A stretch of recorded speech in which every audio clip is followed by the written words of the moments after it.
What's going on? Okay, we'll be back later. Let me hold it. Yeah. Came down the X5 2009.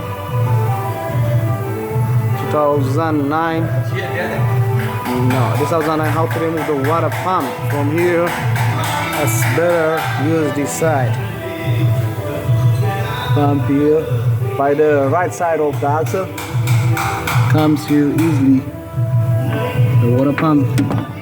You guys, you can put that one here. This side, see?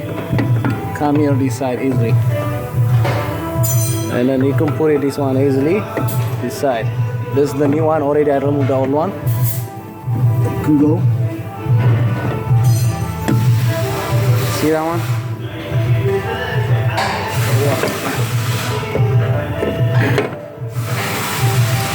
It's going easily this side.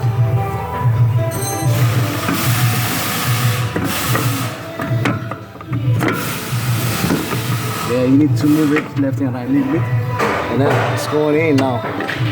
It's going in now. See that? I know a lot of people, they give it this hard time. I see that a lot of people, they try to remove a lot of stuff, but easy way coming out this side. You guys can use that.